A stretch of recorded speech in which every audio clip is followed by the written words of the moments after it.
Welcome students. So we are in the process of understanding the financial management process of the companies, and we are learning it with the help of certain ratios. In the previous discussions, we have learned some important ratios to understand the financial management process of the company under consideration.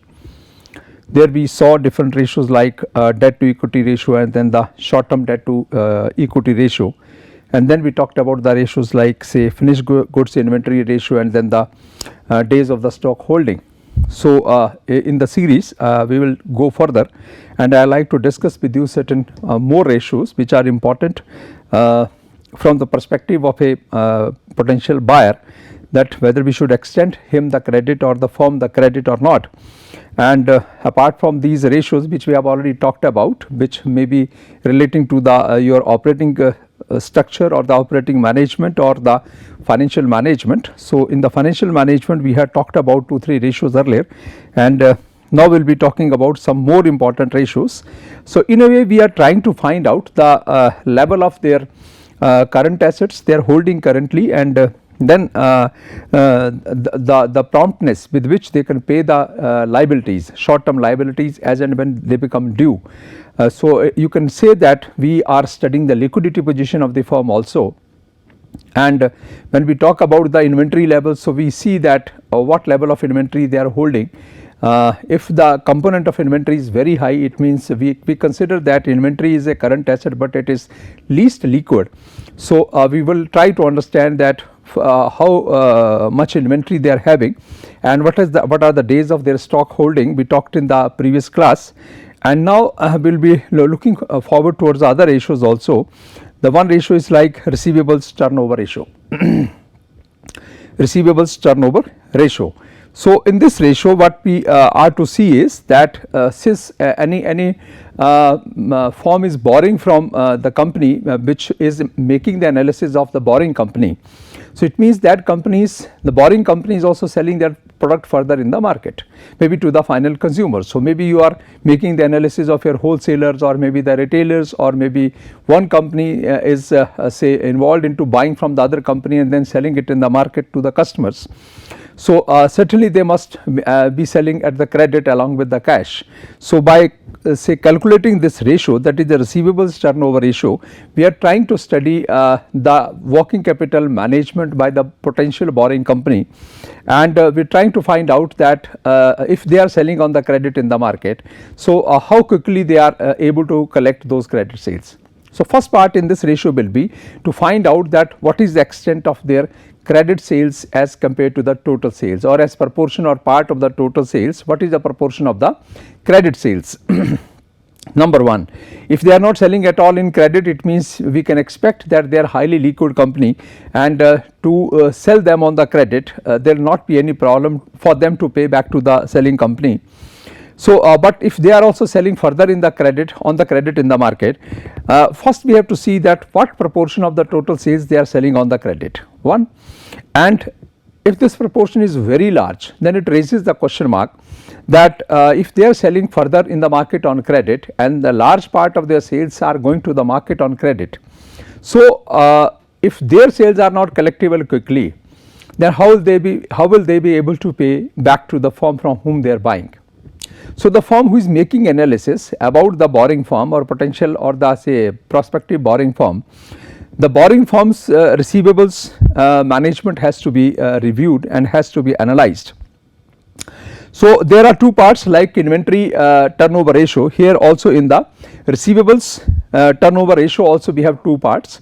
First we try to assess the level of the credit sales, receivables, level of receivables, accounts receivables, and then is the collection period. Average collection period is how much, for how many. Number one, they are selling on credit, yes they are selling on credit. What magnitude of the credit sales is there out of the gross sales? This much, say for example X amount, and then that credit sales are collectible in how much period of time. So that will be the say finding out debtors collection period.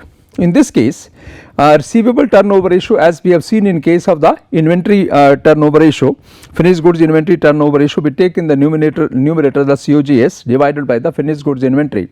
So in this case we are taking the gross sales. We are not taking the say only cash or the credit sales, we are taking the gross sales or the total sales, right. Here we can say take into account the total amount, not minus excise duty, because that has also to be collected from the credit sales. So, out of the total sales or the gross sales, if you divide these gross sales by trade receivables or by accounts receivables, so it means in this part out of this total amount, when you calculate gross sales, we are writing here the gross sales, that is the receivables turnover ratio, accounts receivables turnover ratio. So, what we are doing is, that is a gross sales divided by what we are saying here, that is a gross sales divided by the trade receivables or the accounts receivables, trade receivables or the accounts receivables. So, that is, now for example, their sales are 3000 rupees, they are selling in the market for 3000 rupees, and their you say that the trade receivables are in this case, if you talk about is say 100 for 100 rupees, out of the total 3000 rupees sales, 100 rupees sales are on the credit. So, if you try to find out, so it means these sales are 30 times, it means the ratio is very high. Their total sales are 30 times of the sales they are making on credit. Their total sales are 30 times the sales they are making on credit. So, it means here if you talk about this ratio, which is in terms of the times. So, you can say that the total sales, the amount or the magnitude of the total sales is very large, and as a part, as a fraction of that, they are selling on credit. So, this is not a very big amount, and the company is very efficient. Mostly their production is going to the final consumers, or maybe what they are procuring from the other company, that is going to the market, to the customers on say cash, largely it on cash, not on the credit. So, and if there is a credit, then it is a very small amount of sales which is on the credit. So, it means it is a good sign. So, similarly, after calculating this accounts receivables turnover ratio, which is 30 times in this case, if you see the next part is the debtors collection period. Debtors collection period, if you look at this debtors collection period here, if you look at the debtors collection period here, this debtors collection period is how we have to calculate is, that is 365 divided by the, if you divide this 365, here we have to divide 365 by 30 times, we have to divide the 360 time by 30 times. So, it means it is 30 times. So, if you can, if you divide it, so how much it works out as, that is say almost you can say 12 days almost 12 days. So, it means their average collection period is 12 days. Debtors collection period, if you calculate the debtors collection period here, that works out as 12 days. So, it means total sales, out of the total sales, very small amount is on the credit, and that credit is also being given by the company for how many days, that is for the same 12 days. So, 12 days credit period is also not very large. If you talk about the Indian average, so the average in the Indian manufacturing sector, out of the total sales, how many are the credit sales, you will find that proportion is quite significant. And second thing you will find out is that the sales collection period or debtors collection period ranges between 30 to 45 days. In certain cases it is up to 2 months also, that is 60 days, and in certain SIG companies, for example, you talk about in the electronic sector, Onida, Videocon, their say debtor collection period is sometime you can say up to about say 3 to 4 months also, sometime it is a 6 months also. So, that indicates the efficiency of the firm who is efficient in the production, whose product is easily acceptable in the market, or who is able to pass on the product on their terms to the customers, their credit period will be very short, and the total sales or the say credit sales out of the total sales will also be a very small amount. So, if you see, if this kind of the situation if you find in some company which you are analyzing tomorrow in the real life, then we have to see that out of the total sales, how much sales are on credit and what is the credit debtors collection period. So, that the first ratio should be, which is a say receivables collection period or the receivables turnover ratio, it should be very high, means as high as possible you can say, and as far as the debtor collection period is concerned, it should be the lowest possible period. So, we have to see, and there is another way out. One, for example, we talk about here, that is a 12 days. So, whether 12 days good or bad, there should be some benchmark to compare this 12 days, and the benchmark is the industry average. And if you calculate the industry average in overall in the Indian manufacturing sector, as I just told you, 30 to 45 days credit is normally being given by the seller to the buyer or by the one company to the channel of distribution. Is industry average, but that differs from industry to industry also.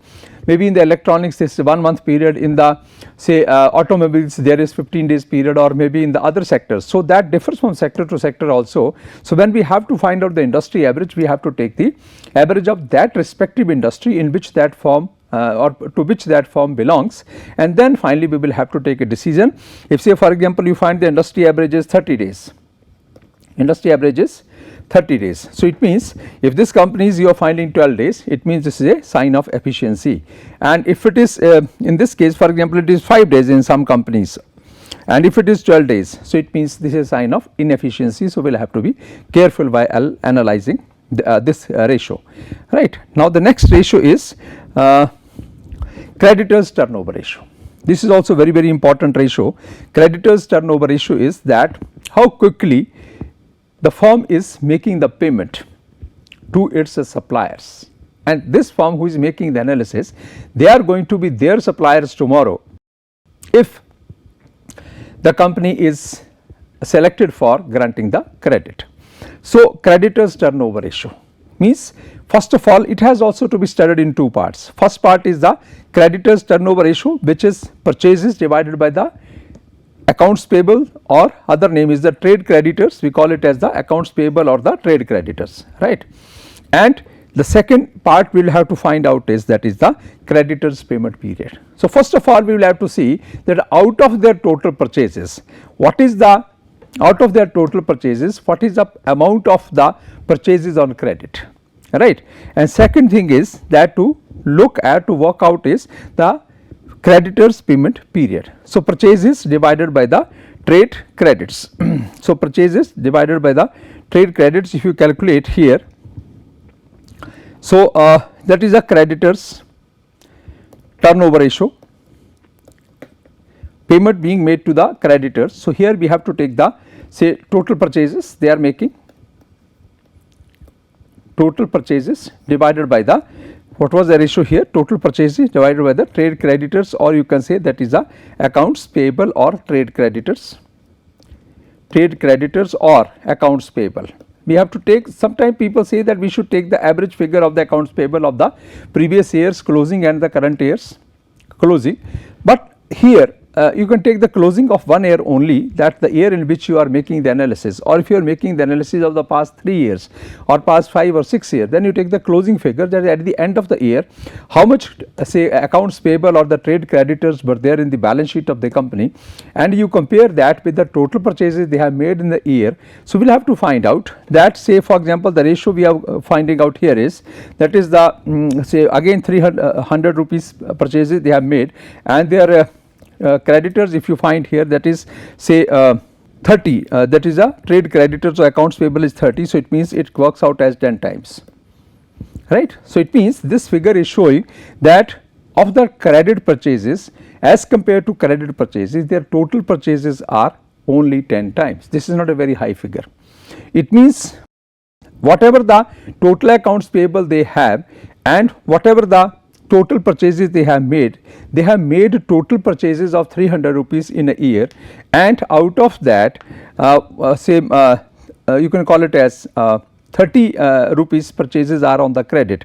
So, it means this is the total purchases are only 10 times. For example, this figure is 20 times, 30 times or 40 times. So, we can say that out of the total purchases, whatever the total purchases they have made is, that is say for example, here we take the make the figure 3000 and this is 30. So, it means how much is this is 300 times.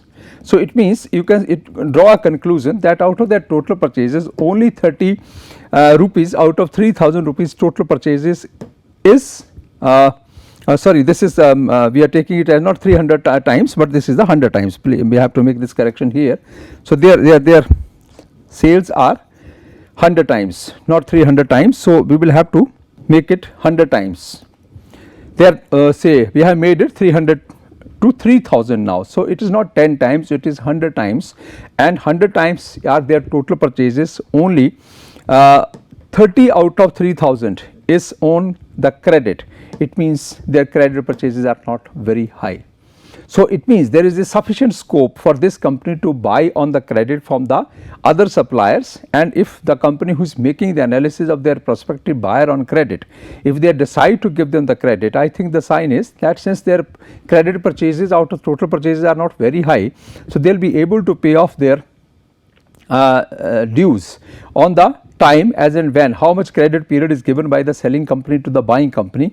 On the due date, when the credit becomes mature, on the due date the say buying company will be able to make the payment to the selling company. So let us see the second part of this, that is the creditors payment period.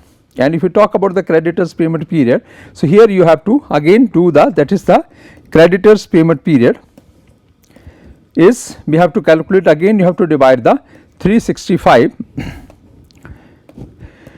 or you can say that not 365, so you can say it is 360. If you even take the 360, so or even 365 a year, total number of days in a year, and for example their total purchases are 10 times, so it means their total payment is, their period is, that is 36.5 days.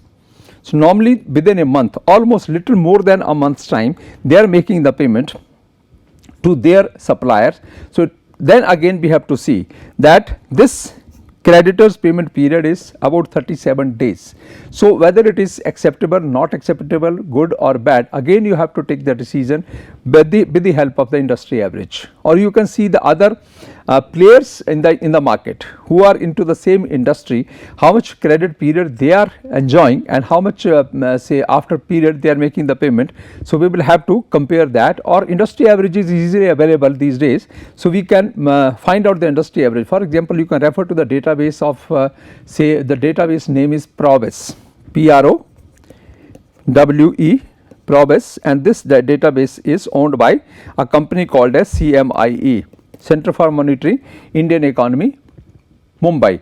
So if you refer to this Probes database, you will easily find out the industry average of the credit period, payment period by the different companies in a industry or in the different industries. So we can compare this figure of 36.5 days with the industry average, and then we can conclude whether this average coincides with the industry average, this period coincides with the industry average, it is more than that, it is less than that, or anyway we have to decide it, we can decide it. For example, we say that other way around, if the total sales are not only 10 times but they are 100 times, so you have to divide here by 100, so this only works out as how much, 3.65 days, almost 4 days.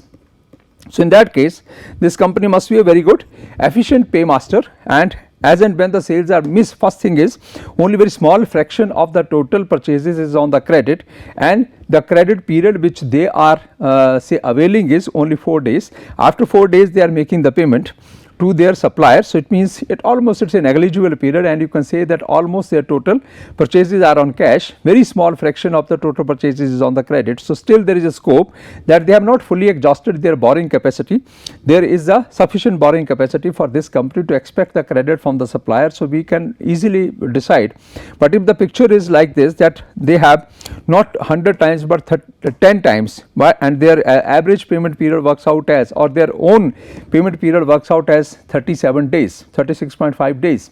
In that case we will have to compare this figure with the industry average and try to find out whether this period is acceptable, or we have to reduce the period, or we have to, there is a scope for giving further more period. So that way the analysis can be done. So in a way we are making the liquidity analysis of the borrowing firm or the prospective borrowing firm.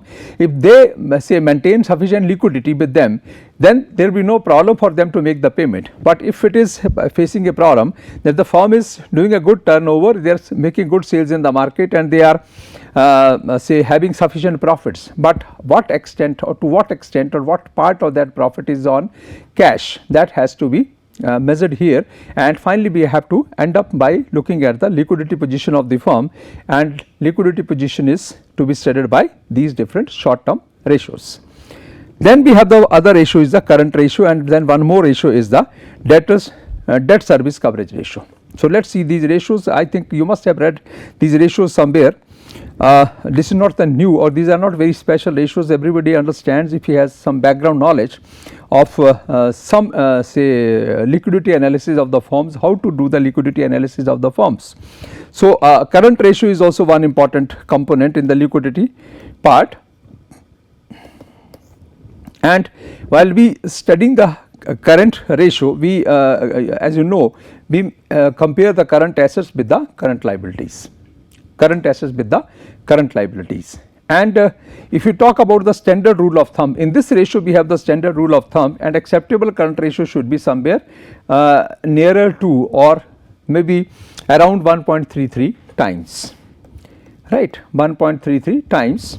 So, that is the current asset to current liabilities. Your current assets have to be certainly more than the current liabilities. The current assets have to be certainly more than the current liabilities. Certain current assets have to be greater than the current liabilities. So, that is the greater part is how much more? That is at least 1/3 level of the current liability should be more. Why this ratio we do? I have discussed with you sometime in the past also that this ratio is desired by the say suppliers of the credit. It is desired by the suppliers of material or other interest groups also, but largely banks who are providing the short term finance to the companies, they are more interested to know about this ratio, because they want to make sure that there should be sufficient liquidity with the firm. If there is a liquidity, firm is less likely to default, but if there is a dearth of liquidity with the firm, liquid cash available with the firm, then they are say likely, means even they do not want it, intentionally they do not want to default, but they are bound to default because they have no money to pay, they have no funds to pay. So, it means there should be something. So, what we are doing here, current assets, say for example, the series of the current assets is like inventory here, and then we have say accounts receivables, then we have the prepaid expenses, then we have your say cash, then we have the advances we have made already, we have the marketable securities or the short term investments, all these are the current assets, and then the current liabilities. So, they want this ratio to be more than 1, and that can go up to 1.33 normally. This is the efficient ratio. Why? Because if the current asset, if this ratio is allowed as current asset to current liabilities, ratio is allowed as equal to 1. So, in this case what will be there? The current liabilities are, or the current assets are just equal to the current liabilities, and if any payment becomes due to be made, first the firm will do, they will utilize the cash, right. Once the cash is fully utilized, still they have to make payments, then they will go for the marketable securities, that they will sell off the short term investments in the market and convert them into cash. Advance deposits are not convertible into cash, prepaid expenses are not convertible into cash. Then you talk about the accounts receivable. Accounts receivables are also not so easily convertible into cash, but somehow there is a way out that they can get it discounted from the banks, and then they can easily raise the funds. So, there is less likely to say commit a default, but in case of inventory, this is the least most liquid asset. So, it means the banks wanted that as and when our funds will be due to be paid back by the firm who are borrowing the short term finance from the banks. So, for them, if the cash is not sufficient, marketable securities are not sufficient, and say prepaid expenses and advance deposits are not convertible into cash. So, they should have sufficient current assets which can be used to sufficiently pay off or efficiently pay off the liabilities, current liabilities. So, they want that if, and in this case for example, if they have now their cash is fully exhausted, marketable securities are fully exhausted, now they have two assets, inventory and accounts receivables. Accounts receivable, because time is given already to the buyers credit period, so they cannot be asked or forced to pay back before the end of the credit period. So, the firm who has to make the payment to the other firm, they will first like to sell the inventories in the market. But anyhow, if the inventory is not saleable in the market, then they will have to raise the funds by getting the credit sale bills or accounts receivable bills discounted from the banks, which is again a loss making proposition to the paying firm, but they have to make the payment. So, they say that after cash and marketable securities, if the other assets, if the one is not convertible into cash, other should be convertible into cash, but that will be only possible if their current assets are more than the current liabilities. So, it should be 1.33, it is acceptable ratio. Earlier it was 2:1, I have told you earlier also this ratio was 2:1, but now in such a competitive scenario where the financial cost is a very important cost or very significant cost, no firm can be compelled to maintain a level of 100% more than the current liabilities to maintain the level of that much level of the current assets, because current assets are least productive, they are not contributing anything to the profits. So, nobody wants to keep the current assets, but still you have to keep the current assets. So, not 2 times, which is very expensive, a lot of investment will have to be made. So, at least it is 1.33 times. So, we calculate this ratio, if it is around 1.33 times, it is good.